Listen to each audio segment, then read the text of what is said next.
going to walk you through how to create your box and whisker plot. So I have, this is Google Sheets that I have open here. And the first thing we are going to do is we are going to change the name, and the name is going to be Class Skimmer Data. Okay. And then we're going to come down and we're going to label some of these columns. Remember, columns are vertical, rows are horizontal. So our columns are all letters, our rows are all numbers. So A1 is going to be student, B is going to be distance, we're going to leave C blank, D is going to be minimum, E is lower quartile, F is upper quartile, and G is maximum. Now you're going to be using the data from the class. Right now I'm going to use some sample data, but you're going to use this data from our class. So I am just going to come in and I am going to put in some names.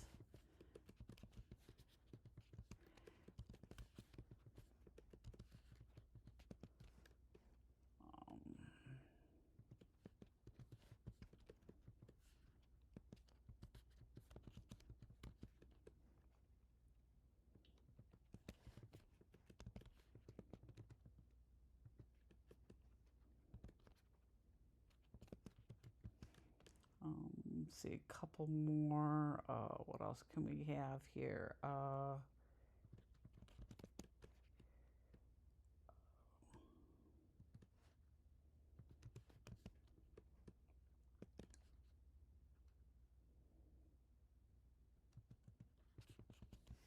right. So we've got 13 names. We're going to put in some distance.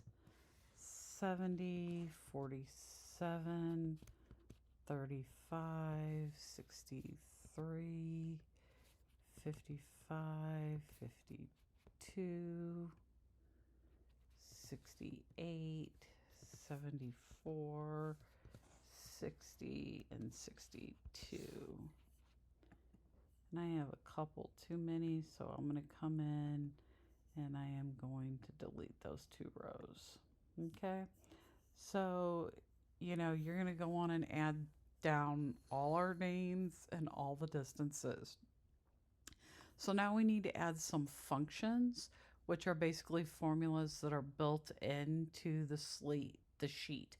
So in this one right here, in order to get a function, we start with the equal sign. So when I type equal, then I'm going to type in M and see how it drops down.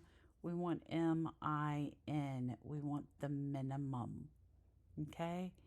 And we want that minimum to be from B2. And then I'm going to hold my shift key down and I'm going to go to B11 and see how that fills that in. And then I'm going to hit enter. So the minimum amount, it automatically goes through here and it finds that 35 is our minimum. Okay.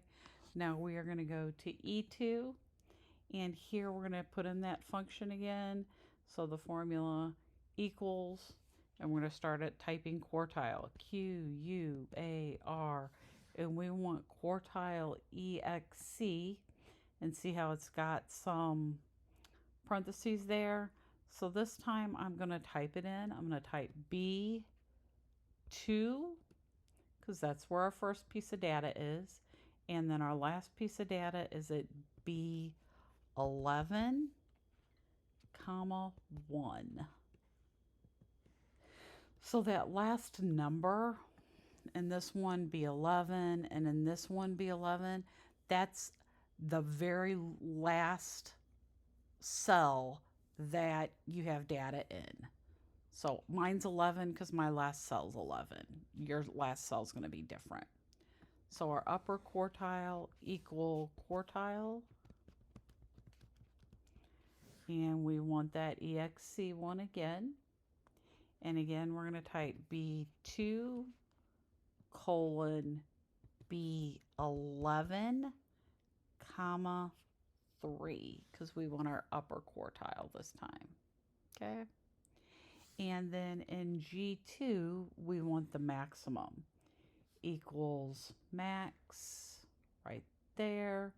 And we want B2, hold the shift key down to B11, hit enter, and our largest number is 74. Okay, so we're getting there. Now, remember how we left C blank? We're going to come down to C2. Now, this has to be in C2. It can't be up in C1. In C2, we're going to type in class skimmer data. Okay, and then we're going to select that, and we'll hold our shift key down, and we're going to go to G2. And then we're going to come up here, and we're going to insert, and we're going to insert a chart. And the chart editor will pop up, but it should be a candlestick chart. And we can grab that and we can move it down, okay? And then if you look on here, we have 4 values. So here is our upper quartile right here. It's our larger value. So that should be right at about 68.5. This one here is going to be our lower quartile value, 50.75. This up here is going to be our maximum. If we hover over it, maximum. And this one down here is our minimum. Okay. This is how you create your box and whisker chart. Now make sure you're following through everything else in the slideshow to get everything else, because you're going to need to go in and you're going to need to determine your median and all of that. So in order to do that, determine the median distance. So we can come in and we're going to go over here and we are going to label H1 median. And then we need to put that function in. So we're going to say equals median. But we want it to be B2 colon B11. Notice how it automatically picked up that skimmer data. That's not what we want. We want it to be the real data. So our median should be 61. Make sure you're taking care of that and you're taking care of the requirements for your activity.